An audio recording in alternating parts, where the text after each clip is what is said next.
하나님이 주신 선물 품 안에 안고 감사의 기도드리며 주의 종이 되게 하렵니다. 기쁨으로 서원하신 어머니, 축복과 기도 속에 자란 아들이 이제는 주님을 떠나 세상에 온갖 죄악을 지기고 사니 아버지여 어찌합니까.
할렐루야. 하나님 고맙습니다. 하나님의 은혜이고 어머님의 은혜라는 사실을 오늘 다시 성가대를 통해서 깨닫게 해주셔서 감사합니다. 오늘도 말씀을 통하여 우리 자신이 어떠한 사람인가를 공부하며 깨닫고 우리의 자화상을 다시 발견하게 하옵소서. 감사합니다. 비참한 발걸음들을 재촉하여 주시옵소서. 예수님의 이름으로 기도 올렵나이다. 아멘. 오늘은 어버이 주일이자 어머니 날이기도 합니다. 어버이날 하면 여러분 바로 떠오르는 노래가 있지 않습니까? 우리가 초등학교 3학년 때 불렀던 배웠던 노래죠. 높고 높은 하늘이라 말들 하지만 나는 높은 게 또 하나 있지. 지금도 제가 조사해 보니까 초등학교 3학년 교과서에 이 노래가 수록되어 있더라고요. 우리 동심으로 돌아갔어. 우리 나이 먹었지만 초등학교 3학년으로 돌아갔어. 한번 이 노래 한번 불러봤으면 좋겠습니다. 높고 높은 하늘이여 말들 하지마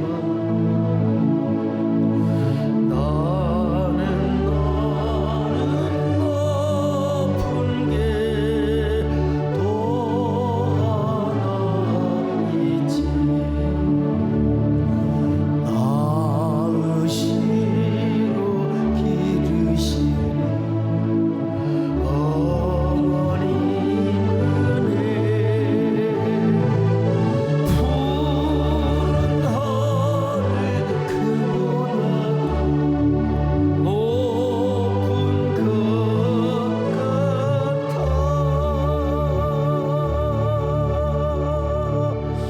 같아. 우리가 분명히 초등학교 때 이 노래 부르면서 효도 교육 받고 자랐지 않습니까? 근데 이 노래를 부르고 또 이런 효도 교육을 받고 자랐는데 요즘 신문 뭐 인터넷 보면은 정말 안타까운 이야기들 많이 접하지 않습니까? 세상에 부모님을 내팽개치는 자녀들이 있어요. 이 이야기도 여러분 실제 사실입니다. 어느 분식집의 수요일 오후 3시만 되면 견우와 직녀가 만나듯이 할아버지와 할머니가 와서 만두를 아주 사이좋게 드시는 거예요.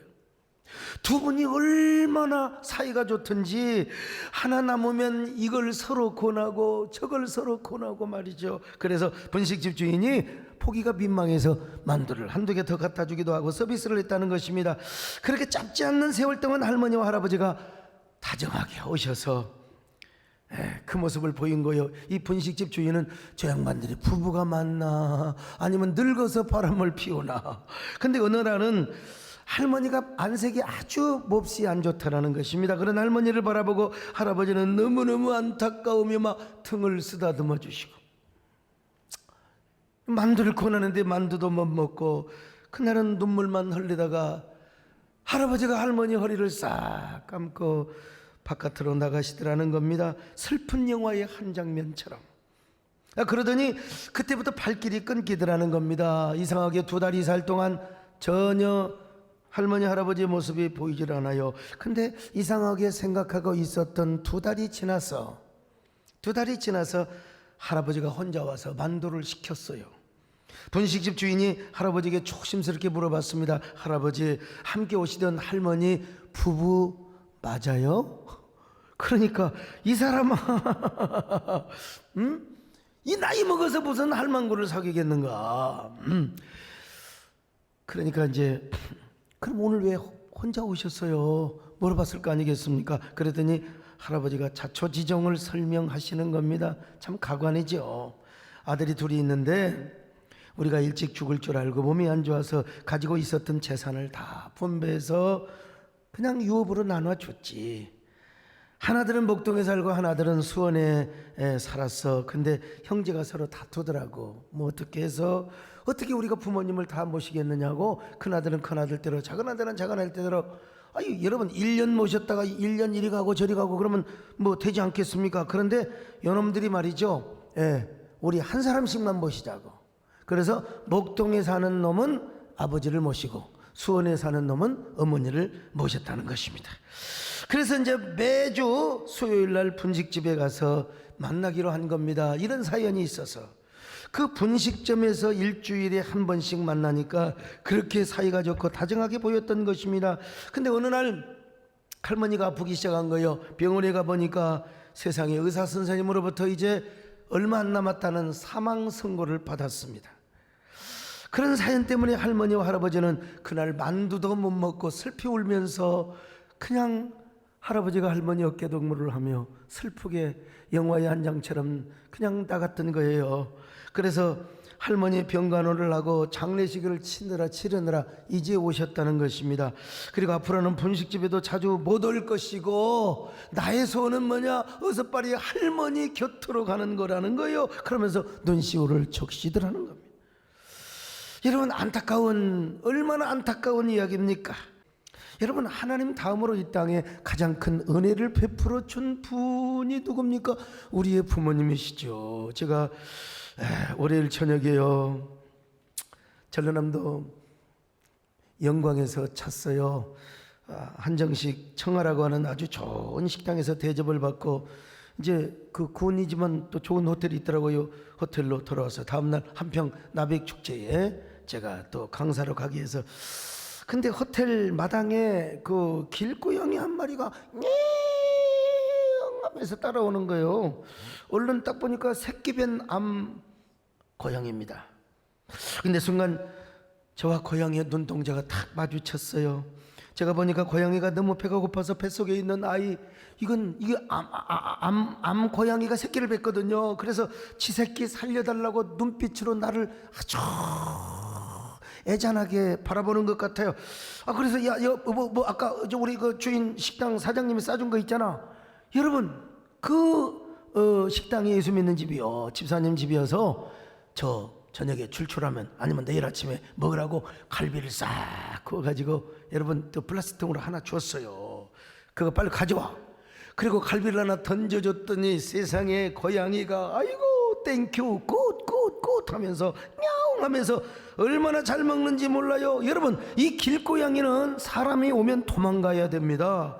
이 길고양이가 온갖 위험을 무릅쓰고 저에게 찾아와서 먹이를 구하는 이유는 딱 하나입니다. 지 새끼, 지 안에 있는 애새끼, 고양이 새끼를 먹여 살리려고 그랬던 것입니다. 그래서 제가 통에 있는 갈비를 하나도 남김없이 제가 다 줬어요. 국물까지 다 부어줬습니다. 여러분, 수행하는 비서들이 목사님 드셔야지요. 아니야, 하나도 남김없이 제가 다 주기를 잘했지요. 여러분, 자, 이런 길고양이를 길냥이라고 한답니다. 길냥이.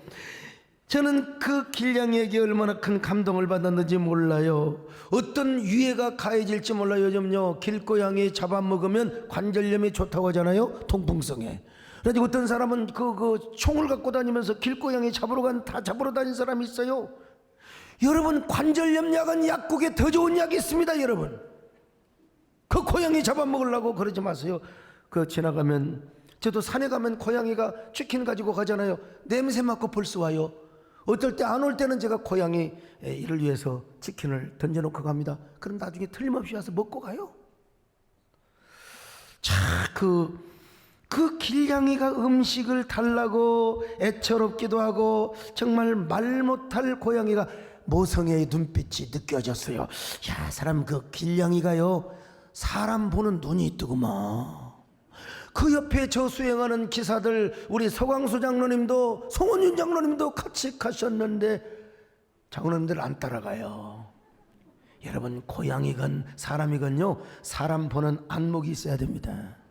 나한테 따라오잖아요. 그래서 제가 그 음식을 주었던 것입니다. 그리고 저는 그 길고양이의 모성애를 충족시켜 줬다는 점에서 저는, 그날 갈비 내가 먹지 않았어도 얼마나 보람스러웠는지 몰라요. 이런 얘기를 들으면, 반려견 키운 사람들, 반려묘 키운 사람들, 여러분, 저를 좀 굉장히 따뜻한 마음으로 바라보게 될 것입니다. 여러분, 짐승도 그렇다면 하물며 우리들의 어머니이겠습니까? 여러분, 우리 어머니의 은혜를 한번 생각해 보세요. 어머니의 은혜는 어머니의 생명이 핏줄로 탯줄로 이어져 가지고 세상에, 여러분, 한 생명으로 한 핏줄로 이어지는 사랑이었습니다. 어머니는 아이를 낳는 순간 수천 번 이상의 젖을 주고 기저귀를 갈아줍니다.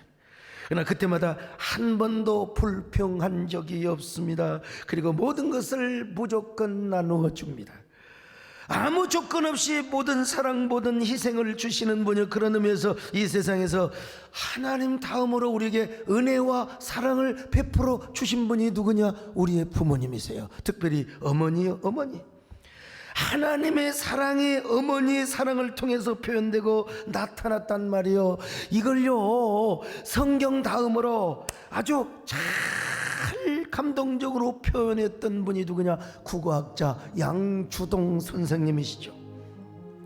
나실제 괴로움 다 잊으시고 기르실제 밤낮으로 애쓰는 마음, 진자리 마른 자리 가라니시며 손발이 다닳도록 고생하셨네. 하늘 아래 그 무엇이 높다리요. 여러분, 이런 가사에 이응열 선생님이 사무치는 멜로디를 붙였습니다. 그러니 우리의 가슴, 이 노래 들을 때마다 가슴이 정말 민망스럽고 사무칠 수밖에요. 여러분, 이 노래를 언제 들어도 누가 들어도 누가 생각이 나요? 어머니가 생각이 나는 겁니다. 매년 어버이 주일에 듣고 또 들어도 여러분 또 어머니 생각이 나고 가슴이 울렁거리며 부모님이 생각이 나는 거예요. 자식이 들어도 감동이 되고 부모님이 들어도 감동이 되고. 여러분, 정말 이 노래를 누가 제일 잘 하느냐? 우리 박주옥 음악 목사님이 제일 잘 표현하는 것 같아요. 그래서 올해도 박주옥 목사님을 시켰습니다. 한번 들어보시죠. 나 실제 괴로움 다 잊으시고 기르실 때만 낮으로 애쓰는 마음 진자리 마른 자리 가라니시며 손발이 다닳도록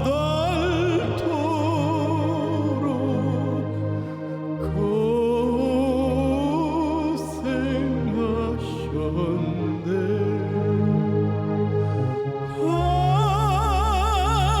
하늘 아래 그 무엇이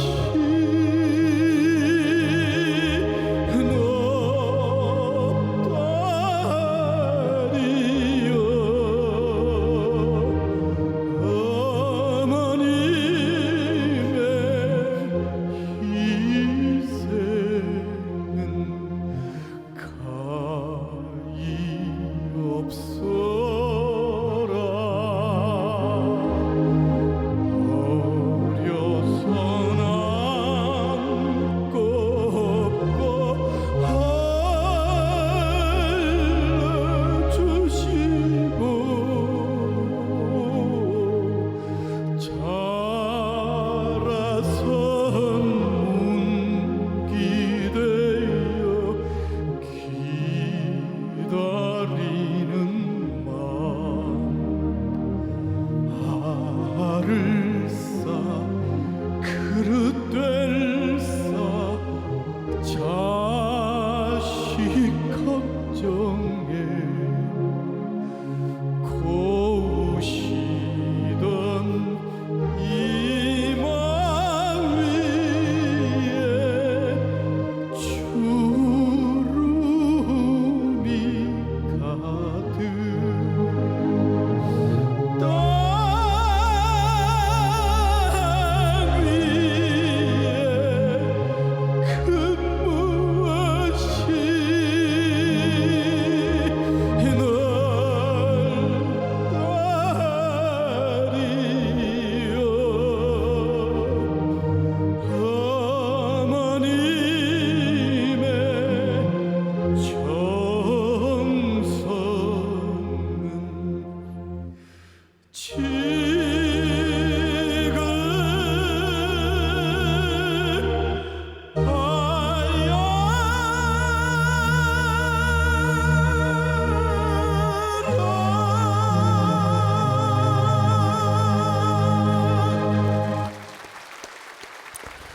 노래야 우리 박 목사님이 저보다 훨씬 잘하죠. 그러나 이렇게 불러라 저렇게 이 대목에서 이렇게 길게 늘어 빼라. 여러분, 코치 히딩크가 축구를 잘해서 코치를 하고 감독을 하는 겁니까?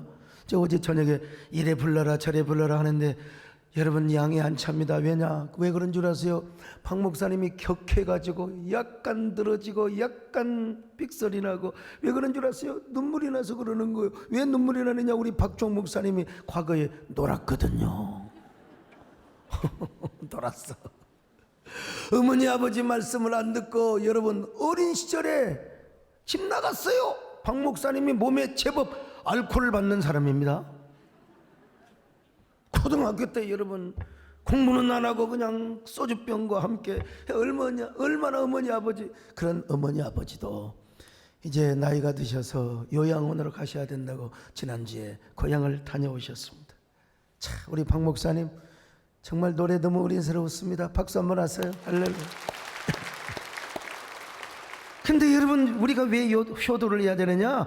딱 하나요. 천륜. 하나님의 언약 명령으로 인한 천륜. 여러분 천륜이 무엇입니까? 천륜이란 말은 한마디로 창조주 하나님께서 당신의 절대주권으로 부모 자식 간에 맺어준 생명의 관계를 말하는 거예요. 이 천륜 때문에 하나님의 섭리 안에서 부모님은 아이를 잉태합니다. 그리고 낳습니다. 그리고 이 녀석들을 얼마나 정성껏 잘 양육해 주는지 아빠에게는 부성애를 주시고 엄마에게는 모성애를 주어가지고 말이죠. 그 천륜 때문에 우리는 효도를 해야 된다는 것입니다. 여러분, 그러면 자녀들은 이 천륜의 은혜를 받고 부모님의 은혜를 정말 보답하며 효도를 하도록 해야 됩니다. 여러분, 이게 바로 천륜이라고 하는 관계예요. 적어도 어버이와 우리 사이에는 뭐가 있느냐? 하나님의 천륜의 은혜가 개입이 되어 있다는 것입니다. 그래서 성경은 뭐라고 하느냐? 네 부모를 공경해야 된다. 너희 부모를 공경해라. 출애굽기 20장 12절 읽습니다. 내 부모를 공경하라. 그리하면 내 하나님 여호와가 내게 준 땅에서 내 생명이 길리라. 자, 여러분, 이 말씀의 근거에서 우리 예수님께서도 마리아와 요셉에게 얼마나 효도를 했는지 몰라요. 누가복음 2장 51절 읽어보시겠습니까? 예수께서 함께 내려가사 나사렛에 이르러 순종하며 받드시더라. 그 어머니는 이 모든 말을 마음에 두니라. 뿐만 아니라 사도 바울은 예수님의 이 행동을 바라보면서 우리도 예수 그리스도 안에서 부모님을 공경해야 된다. 에베소 6장 1절입니다. 시작. 자녀들아, 주 안에서 너희 부모에게 순종하라. 이것이 옳으니라. 그래서 구약에서는요, 불순종하는 놈들은 돌로 쳐서 죽이라.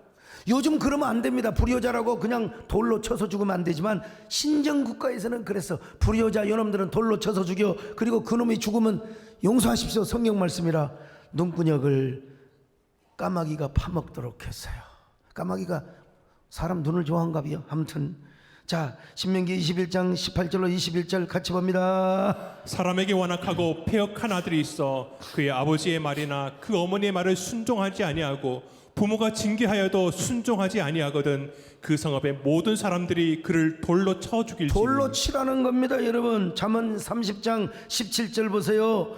아비를 조롱하며 어미 순종하기를 싫어하는 자의 눈은 골짜기에 까마귀에게 쪼이고 독수리 새끼에게 먹히리라. 아유, 여러분, 독수리 새끼에게 그 시체가 먹히고 눈알은 누가 먹느냐? 까마귀가 파먹도록 한다 이 말이요. 우리 하나님 너무 잔인하지 않느냐? 여러분, 그만큼 불효자는 죄가 크다는 거요. 그만큼 효도가 크다는 겁니다. 효도를 하나님이 아름답게 보신다. 그래서 여러분, 이 불효자는 돌에 쳐서 죽임을 당해야 되지만 진짜 효도하는 자는 하나님이 복을 주신다는 거예요. 어떻게 복을 주십니까? 에베소 6장 2절로 3절 읽으시겠습니까? 시작. 내 아버지와 어머니를 공경하라. 이것은 약속이 있는 첫 계명이니 이로써 내가 잘되고 땅에서 장수하리라. 언약 명령이 뭡니까? 효도를 잘하면 땅에서 형통하다는 거예요. 여러분, 힘들고 어려우십니까? 어렵더라도 부모님을 잘 공경해 보시기를 바랍니다. 여러분, 정말 여러분이 부모님을 공경하면 이 땅에서 병들지 않고 오래오래 산다는 겁니다. 살아 계실 적에 효도가 이렇게 중요한 겁니다. 그런데 어리석은 사람들은 말이죠, 어떻게 합니까? 부모님이 돌아가신 다음에야 불효는 골락하면서 얻으니 말이죠. 돌아가신 다음이야 부모님을 섬긴다고 그제야 그냥 명태 대가리 할 것 없이 다 제사를 지내는 사람들입니다. 여러분, 이게 성경은 어리석은 사람들이라고. 이 제사 제도가 언제부터 시작되느냐? 송나라의 주자 때부터 시작. 그 이전에 상나라, 하나라니 그 이전에 공자, 전부 그때는 조상 제사가 아니라 하늘을 향하여 제를 올린 거예요. 전부 다 하늘을 향하여. 복음이 없었지만 하늘을 향하여. 근데 이 송나라의 주자라는 사람이 큰 뜻을 품고 타향을 떠났습니다. 과거에 급제하지 않고는 내가 오지 않으리라. 열심히 공부를 해서 여러분 뜻한 바를 이뤘어요. 강하게 급제를 해서, 과거에 급제를 해서 여러분 표서를 딱 얻어가지고 고향에 왔더니 세상에 사랑하는 어머니 아버지는 잡초에 묻혀 있어요. 잡초에 무덤 속에 누워 계시더란 말입니다. 그래서 주자가 부모님의 무덤 앞에 가서 그냥 불러봐도 울어봐도 그냥 통곡하며 그냥 애통을 했어요. 그리고 나서 맞는 게 뭐냐면 주자 가래입니다. 제사제도가 여기서부터 와서 일종의 보상심리라고 할까요? 심리학적으로 볼 때, 성경적으로 볼 때는 아주 어리석은 일이지요. 우리나라도 옛날에 60년대 70년대 대부분 고향을 떠나 타향으로 왔습니다. 그냥 몸뚱이만 올라오지 뭐 전답을 팔아가지고 오냔 말이요.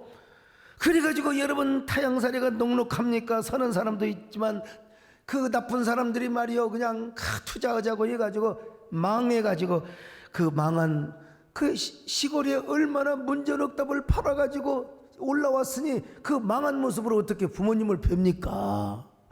기계 분팔이 하면서 공장에서 일을 하면서 돈을 모아서 내가 성공해서 어머니 아버지를 뵙겠다고. 여러분 근데 그게 뜻대로 되느냐 이 말이요. 세월이 흘러서 고향에 왔더니 세상에 사랑하는 어머니 사랑하는 아버지는 무덤 속에 묻혀 있어요. 그래서 불효자는 웁니다라는 말이 노래가 나온 것입니다. 그 불효자는 무덤 앞에 가서 땅을 치고 통곡을 하고 하늘이 사모치도록 울 수밖에 없는 거예요. 불러봐도 울어봐도 못 오실 어머님, 원통에 불러보고 땅을 치며 통곡해요. 다시 못 올 어머니여, 불초한 이 자식은 생전에 지은 죄를 엎드려 봅니다. 예, 이런 배경에서 이런 노래도 나왔다는 것입니다. 제가 그냥 지나갈 수는 없고요.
저보다도 우리 솔로 하셨던 우리 박 집사님이 하모니카 훨씬 더 잘 부시는데, 그러니까 여러분 결론은 뭐냐? 살아계실 적에 효도해야 된다는 거예요. 성경은 돌아가시고 나면 땅을 치고 통곡을 내도 아무 소용이 없다는 게요. 오죽하면 그래서 정채봉 시인은 이런 시를 썼어요. 얼마나 하늘나라에 가신 어머니가 그리웠으면 이런 시를 썼을까요? 엄마가 휴가를 나온다면, 하늘나라에 가 계시는 엄마가 하루 휴가를 얻어 오신다면, 아니 반나절 반 시간도 안 된다면 단 5분, 그래 5분만 온데도 나는 원이 없겠다. 얼른 엄마 품속에 들어가 엄마와 눈맞춤을 하고, 엄마니까 엄마의 젖가슴을 만지고, 그리고 한 번만이라도 엄마 하고 소리를 내어 불러보고 숨겨놓은 세상사 중 딱 한 가지 억울했던 그 일을 일러 바치고 엉엉 울겠다. 저도요 몇 년 동안 한국교회 섬긴다고 진짜 고향 갈 시간이 없었어요. 고향 못 갔어요. 그 전주에 집회를 만들어 놓고 고향 들리려고 했는데 또 다음 날 또 대구에 일정이 있어가지고 바로 또 밤새 뭐 대구로 갔어요. 못 갔습니다. 이게 작년에 저를 대신해서 집사람이 부모님 묘지를 다녀왔는데 묘지를 가보니까 멧돼지가 막 그냥 무덤 밑에를 파해가지고 말이요, 이 불효자식들이 그 주인 없는 무덤처럼 보이더라는 거요. 그래서 저한테 얘기를 하기래, 그래서 올 봄에 무덤 둘레를 돌로 다 두르고요 새롭게 탄장을 했습니다. 우리는 제사 지내지 않지만 꽃다발을 헌화하기 위하여 폼나게 만들었습니다. 묘역을 단장할 때도 저는 바빠서 못 내려갔습니다. 그냥 돈만 내려 보냈죠. 그랬더니 또 소강석 담임 목사가 저거 만들었다고 또 돌에 새겨놨더라고. 이번에 가서 봤어요. 우리 교인들과 함께 남은 춘향제에 갔던 차에 저는 또 흩어져서 미아가 되어가지고 부모님의 묘소를 찾아가서 집사람과 함께 헌화를 하였습니다. 보세요, 저는 아버님 앞에 고개를 숙인다고 생각해 우리 집사람은 꼿꼿해가지고 말이죠. 여러분, 묘지 앞에서 저는 이런 노래를 불렀습니다. 한번 들어보세요. 만나보자 저기 배는 저천공문에. 그래요, 만나보자 불러봐도 울어봐도 못 오실 어머님 원통에 불러보고. 여러분, 이런 노래하고는 여러분 전혀 분위기가 다르지 않습니까? 왜냐, 저는요 주님 믿으라고 예수님을 전도했거든요. 부모님께 예수 믿는다고, 그리고 신학교를 간다고 쫓아냈던 부모님도, 여러분 제가 자식 이길 사람이 어디 있습니까? 부모님도 결국 나와 같은 종교 그리고 예수님을 믿게 되었죠. 그래서 제가 무덤 앞에 가도 천국을 생각하며 천국에서 만날 그 영혼인끼리 만날 그 모습을 제가 상상하는 거죠. 근데 여러분, 그렇다고 제가 아무리 부모님을 전도하고 부모님 영혼이 천국에 가셨다 할지라도 돌아가신 부모님을 생각하면 어떤 생각이 드느냐? 미안한 마음밖에 생각이 안 나. 미안한 마음. 그러니까 뭐냐, 오늘 성경은 뭐냐, 살아계실 적에 효도하라는 거예요. 돌아가신 다음에 아무 소용이 없다 이거요.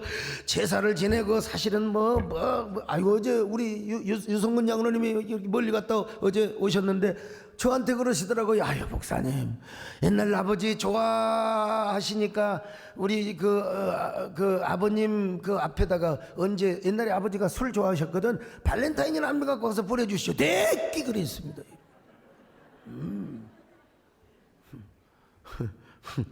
이거 그냥 그 문화상 그런 거 아니냐고. 여러분, 주의 종이 하나님을 섬기는 거지. 우리 어머니 아버지는 이미 부활을 기다리고 누워 계시는 것이고 이미 천국에 가셨는데, 내가 그랬어요. 그거 따르면 저 산귀신 들귀신들이 와서 다 그거 냄새 맡고 갈 것이라고. 여러분, 그러니까 여러분, 살아 계실 적에 효도하는 것이 그리스도인의, 우리 예수 믿는 사람의 지혜라고 말씀하고 있어요. 근데 제가 가만히 생각해 보니까 그래도 우리 처갓집의 장모님, 우리 정문사님이 살아계셔서 얼마나 다행인지 모릅니다. 저분은 얼마나 저에게 족쇄 같으시고, 국정원장이 따로 없으셔. 어떻게 알아내는지 내 통선을 다 파가는 거예요. 내 통선을. 그래, 우리 수행비서, 야, 네가 가르쳐줬지? 아니요. 어떻게 알아내는지. 아무튼요. 왜 그러냐? 뭘 그렇게 알려고 그러냐? 내가 기도해야지. 오늘 기도 안 해도 될 텐다고 내가 집회하고 가서 어디 가서 말씀 전할 때나 기도하시지, 아무 때나 가서 기도하지 말라고. 근데 제가 말은 그렇지만은 저를 위해서 옆에서 기도해 주시고, 그러니까 여러분 영적인 어머니가 얼마나 귀하겠어요. 여러분, 처갓집 잘 섬기는 건 제가 모델입니다. 제가 모델이요. 저를 따르시면 됩니다, 여러분. 그런데 우리 정문사님마저 돌아가신다면 제 마음이 얼마나 무너져 흘러내릴 것인가. 그러니까 제가 우리 권사님 살아 계실 적에 잘 모시려고 어저께도 내가 신세계 티켓 하나 떡 좀 사서 드렸더니 어떻게 사왔는가?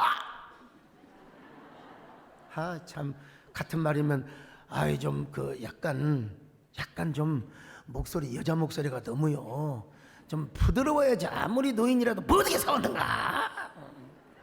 여러분, 한번 물어볼까요? 여자 목소리가 중저음, 여보세요, 이 소리가 좋아요? 여보세요, 어떤 게 좋아요?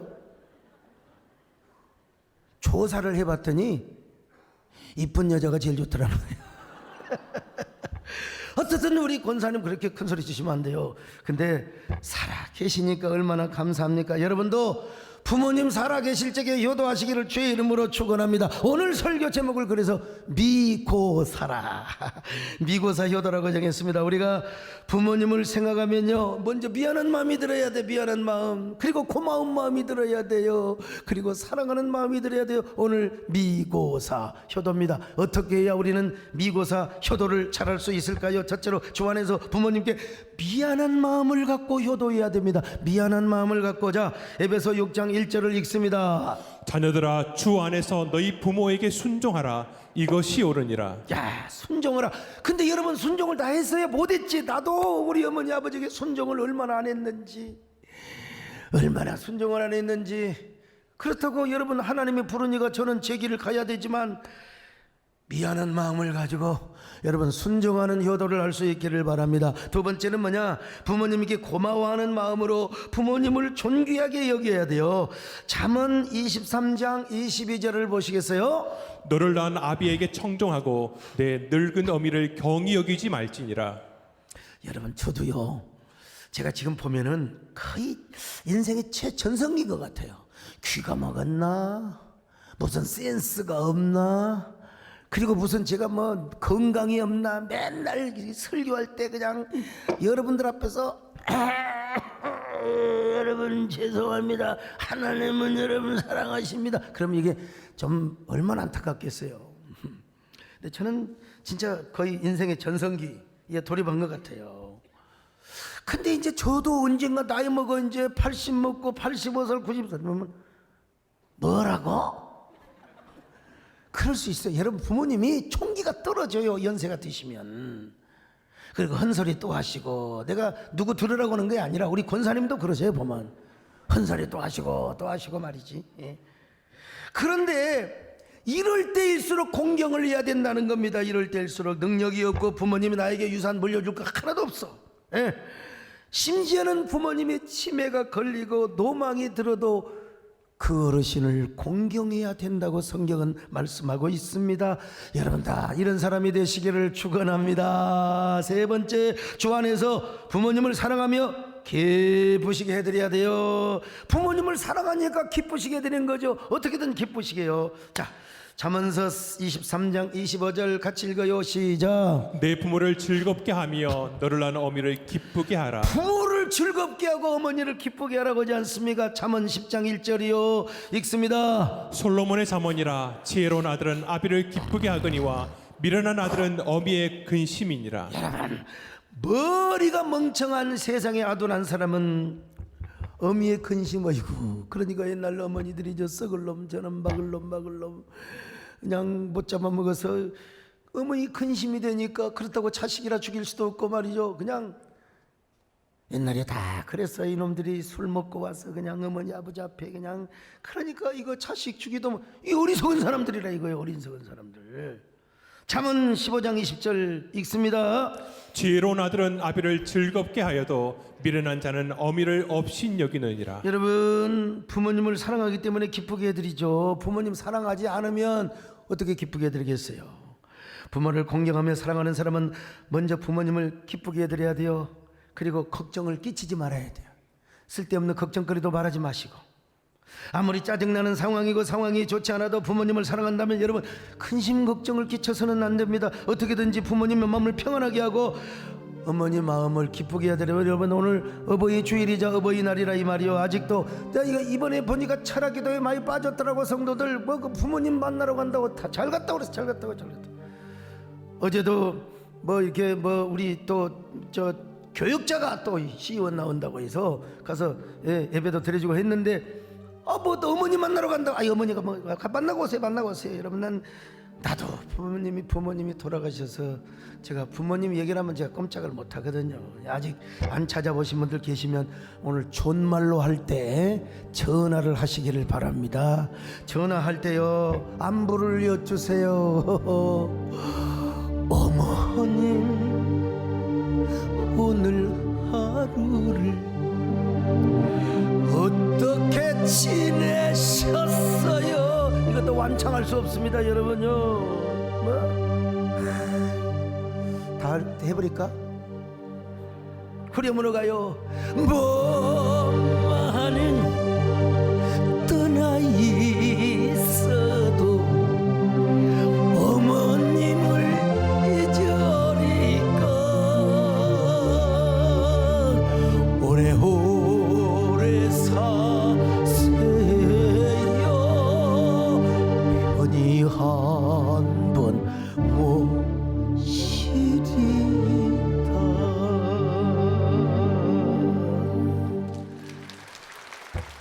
근데 여러분 박수 치지 마요. 말로만 오늘은 올해는 말로만 때우면 되겠구나. 천만의 말씀.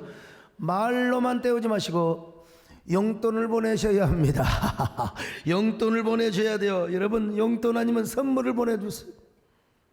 우리 교회는 어버이 주일이 오면 70세 이상 되시는 어르신께는 항상 매년마다 선물을 드립니다. 그리고 부모님이 살아계신 교역자들에게는 적지만 효도 보너스를 드리는 거예요.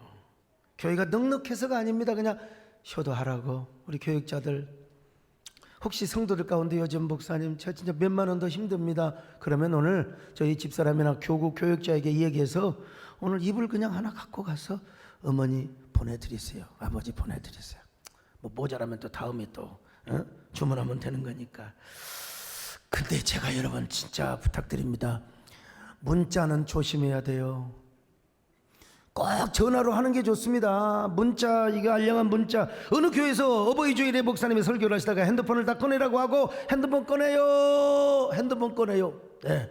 그래가지고 오늘 지금 수천 명이 지금 함께 이 예배에 함께 하고 있습니다만은 온라인으로. 근데 핸드폰을 꺼내서 부모님께 효도 문자를 보내라고 했어요. 어느 며느리가 시아버지 시어머니에게 다음과 같은 내용의 글을 보냈습니다. 어머님 아버님 정말 오래오래 사세요. 이렇게 보낸다는 게 오타를 쳐버렸어. 시오자가 니은자가 되어가지고 뭐라고 하냐. 어머님 아버님 정말 오래오래도 사시네요. 오래오래 사네요 그 말입니다. 오래오래 사네요. 그러자 여러분 시어머니로부터 어떤 단문이 온 줄 아십니까? 오냐 너보다는 오래 살아야지. 너보다는 오래 살아야지. 그런가 하면 이런 이야기도 있습니다. 어느 며느리가 명절을 맞이하여 시어머니의 간섭에 너무 스트레스를 받다 보니까 이런 보내지 말아야 할 문자를 보내서 며느리들 오늘 잘 들으세요. 어머님 보세요. 우리는 당신들의 기쁨조가 아닙니다. 나이 들면 외로울 줄 알아야지요. 그래야 성숙한 사람이고요.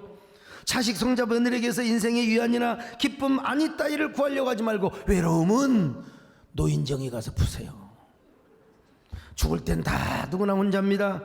그 나이에는 외로움을 풀어줄 줄 아는 사람이 아름다운 사람이고 나이 들어서 젊은이 같이 살려고 하는 노인들은 주책바가지요. 어리석은 사람입니다. 마음만은 청춘이고 어쩌고 저쩌고 이런 말씀 좀 하지 마세요. 나이 들어서 마음이 청춘이면 주책바가지 뜹니다. 늙으면 말도 조심하시고 정신이 쇠약해 판단도 줄어드니 남의 일에 혼수 끼는 것도 삼가하셔야 됩니다. 나이가 든다는 건 자신의 삶이 소멸되어 간다는 것을 깨달으시고 조용히 물러서는 법도 좀 배우세요. 그리고 전화를 몇 개월에 한 번을 하든 1년에 한 번 하든 아니 영영을 하든 그게 무슨 중요한 일입니까? 그것 가지고 애 아빠 좀 그만 괴롭히세요. 이번 명절엔 몰디브로 가족 여행이나 가니 그리 하세요. 며느리가 이렇게 보냈어요. 싸가지. 이런 싸가지가 어디가 있어. 그러자 시어머니가 며느리에게 이렇게 답장을 합니다. 여러분 이제 자막도 나오니까 잘 봐야 돼요. 고맙다 며느라야. 형편도 어려울 텐데 이렇게 큰돈 10만 원씩이나 보내고 이번 설에 내려오면 선산 판 거 90억 원 하고 여기 앞에 토론한 거 보상받은 거 60억 원 합해서 150억 원을 3남매에게 나누어 주려고 했더니 바쁘면 어쩔 수 없지. 뭐 어쩌겠냐. 둘째하고 막내딸에게 반반씩 나눠주고 말란다. 내가 살면 얼마나 살겠니. 여행이나 잘 다녀와라. 명절은 우리끼리 지내마. 폭망이야 폭망. 그래서 며느리가 그제 뭐라고 말하는 줄 알면 부랴부랴 막 답장을 합니다. 헐. 사랑하고 존경하는 어머니, 세상의 친정어머님한테 보낸 문자가 잘못 갔네요. 이런 망할 놈의 정신 유유. 친정에는 몰디브 간다고 하고서 설 연휴 내내 시댁집에서 있으려고 했거든요. 헤헤. 새해 어머니 좋아하시는 육포 잔뜩 싸서 데려갈게요. 어머니 저를 딸처럼 맡겨주셔서 감사해요. 오늘은 어머님께 엄마라고 부르고 싶네요. 사랑하고 존경하는 엄마.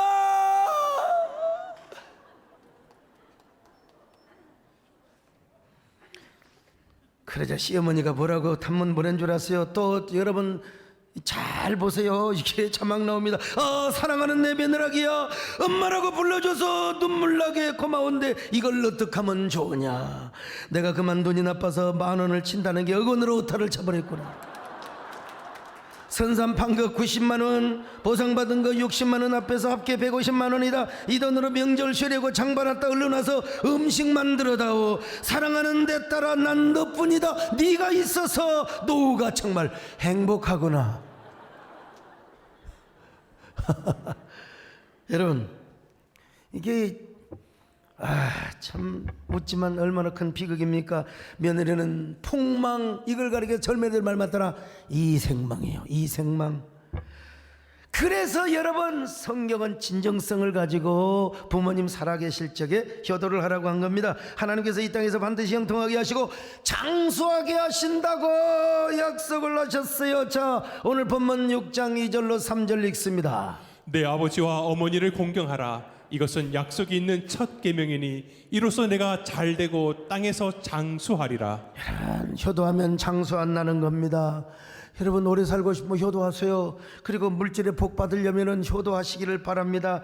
효도 잘 하셔서 부모를 잘 공경하셔서 여러분 정말로 복 받는 여러분 되시기를 축원합니다.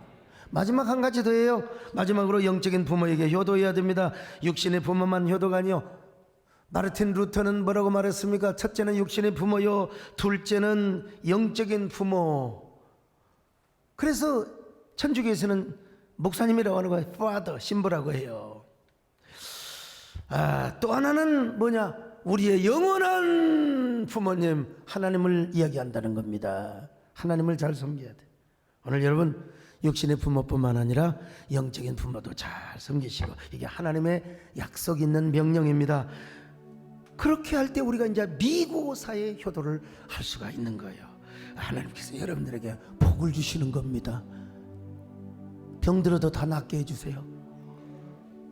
지극히 효성이 짙으면 옛말에 그런 얘기들이 많지 않습니까? 성경도 마찬가지입니다. 부모님께 여러분 미안한 마음을 가지고, 고마운 마음을 가지고, 그리고 사랑하는 마음을 가지고 효도하세요. 그럴 때 여러분들이 복을 받습니다. 형통하며 승승장구하고 또 뭡니까? 아주 장수하는 축복을 받습니다. 그런 사람이 되시기를 축원합니다. 주님 명령 불순종하며 불효입니다. 불효하며 살아왔네. 내 고집대로 불순종하며 불효입니다. 불효하며 살아왔네. 아버지여, 철없는 정을 용서하여 주옵소서. 효도 명령에 순종하면서 주를 위해서 가슴에 손을 얹고 아버지여, 불효한 정을 용서하여 주옵소서. 효도 명령에 순종하면서 주를 위해서 렵니다. 주를 위해 주를 섬기며 살렵니다.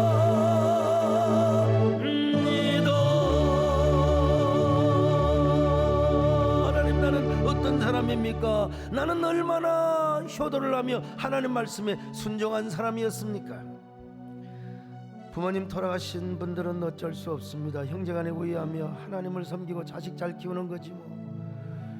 그러나 살아계신 분들, 나는 어떤 사람이었습니까? 돌아가셨어도 나는 어떤 사람, 주여 불충한 종을 용서하여 주옵소서. 한 1분 동안 기도하시기를 바랍니다.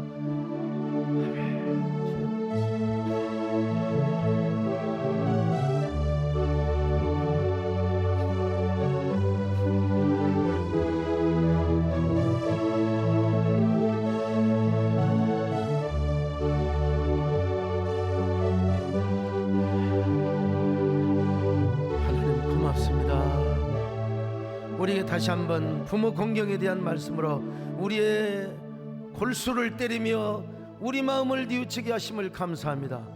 이제 얼마나 부모님이 사시겠습니까? 사신 부모님들을 잘 섬기는 저희들 되게 하여 주옵소서. 예수님의 이름으로 기도 올려옵나이다. 아멘.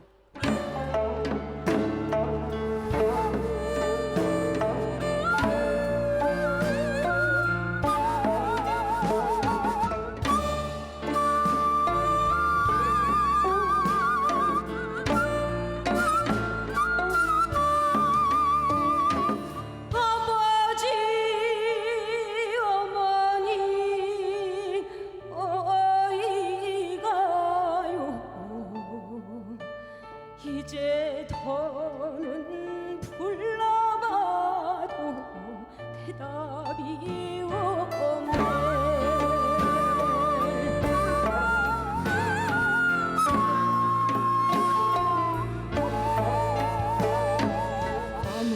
아무렴 그렇지 그렇고 말고 일평생만 사자는데 웬 성화요. 부정한 세월은 잡을 길 없어. 당신 청춘 다 상하고 핏발만 나요.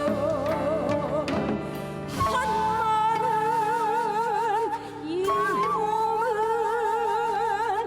당신 그리며 저 하늘만 바라보니 눈물이 나네.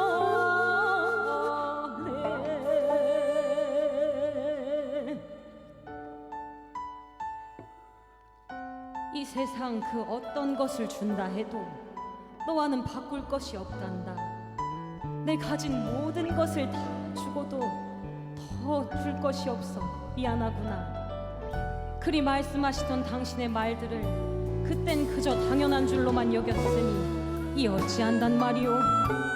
이제라도 주님 주신 말씀 따라 우리네 부모를 공경하고 그 말씀에 순종하며 사는 것이 그 큰 은혜에 조금이나마 보답이 되지 않겠소.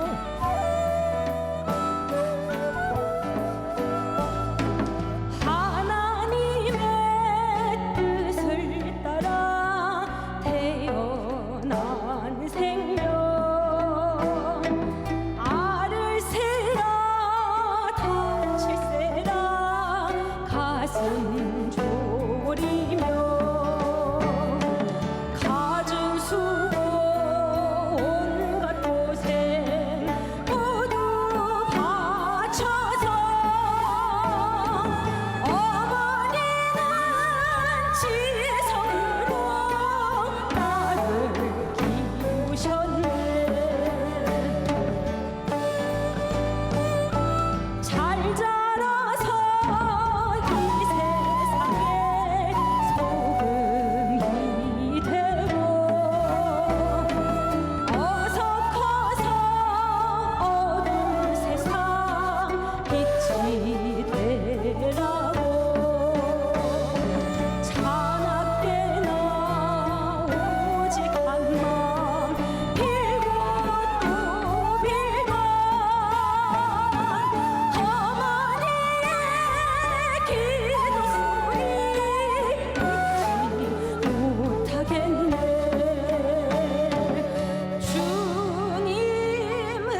야